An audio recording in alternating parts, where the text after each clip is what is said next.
Jusqu'à 9h, Good Morning Business. Il est 7h45 et notre invité c'est Sergio Colella, le président de SITA Europe. Bonjour Sergio Colella. Bonjour. Alors on va parler évidemment transport aérien parce que SITA c'est pas forcément connu du grand public, mais c'est, j'ai envie de dire, le moteur de toute l'opération des compagnies aériennes. On connaît Amadeus pour les réservations. SITA, c'est un peu le pendant côté opérationnel. Vous êtes détenu par toutes les compagnies aériennes dans le monde et dès qu'un aéroport s'ouvre, il y a SITA derrière. C'est absolument ça. C'est absolument ça. Donc SITA a été créé par les plus grandes compagnies aériennes mondiales il y a 70 ans pour construire une infrastructure commune de télécommunications et de systèmes d'information. Et votre chiffre d'affaires aujourd'hui, c'est 1,7 milliard de dollars. Absolument. Et on est présent dans plus de 200 pays dans le monde. On opère au travers de 1000 aéroports. On peut dire que dès qu'il y a une compagnie aérienne ou un aéroport dans un pays, il y a la SITA. Oui, et alors là, les compagnies aériennes, les aéroports sont extrêmement touchés par la crise. Du coup, vous le vivez comment ? Eh bien, on le vit aux côtés de nos clients.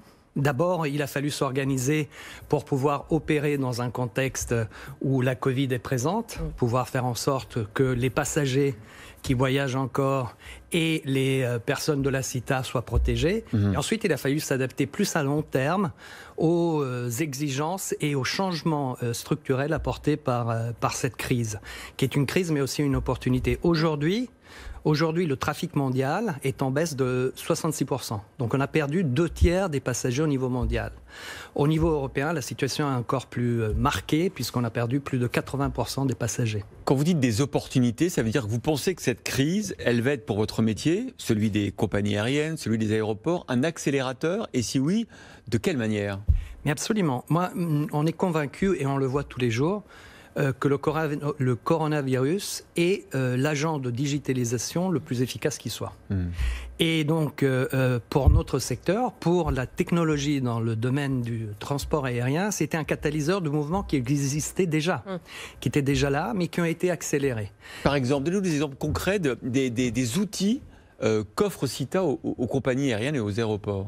Alors, au-delà de toute l'infrastructure de télécommunication dans l'aéroport, qui doit être protégée, qui doit avoir un niveau de service qui est bien sûr excellent, c'est tous les systèmes d'information qui permettent aux passagers d'arriver dans l'aéroport, de déposer ses bagages, de faire son enregistrement, de passer les contrôles de sécurité. D'être alerté, on le voit de plus en plus, sur les horaires, les retards, l'endroit où est son bagage. Absolument. Et de faire en sorte que l'expérience du passager soit la plus fluide possible.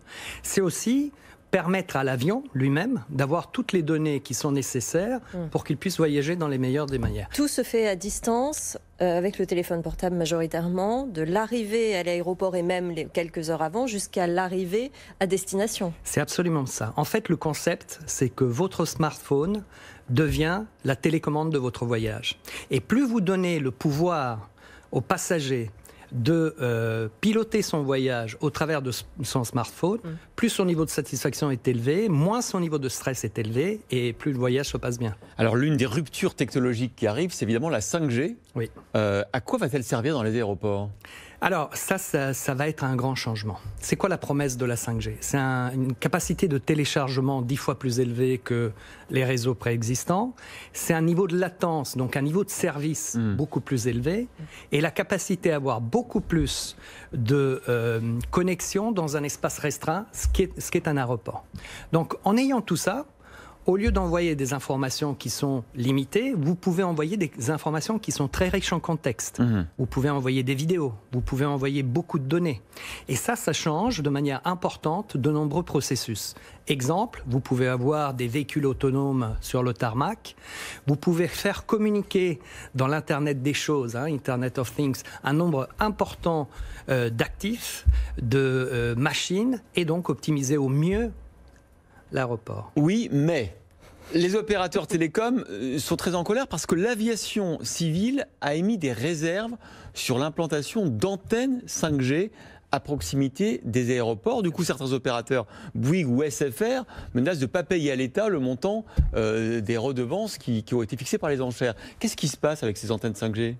Alors, vous soulevez un point important et c'est vraiment d'actualité. Hein. Donc, effectivement, la DGAC, la Direction Générale de l'Aviation Civile, a émis des réserves sur d'éventuelles potentielles interférences avec le système de radionavigation des C'est vrai, des avions. il y a un danger. Vous êtes inquiet, vous aussi? Alors, on n'est pas dans ces vérifications. Il y a des vérifications techniques extrêmement pointues qui sont en cours et qui vont donner des résultats. Donc, peut-être qu'il faut sécuriser cet aspect, évidemment, parce que dans le secteur aérien, il y a une ardente volonté de sécurité. Donc, ce point doit être absolument sécurisé. Mais on s'en était pas aperçu avant?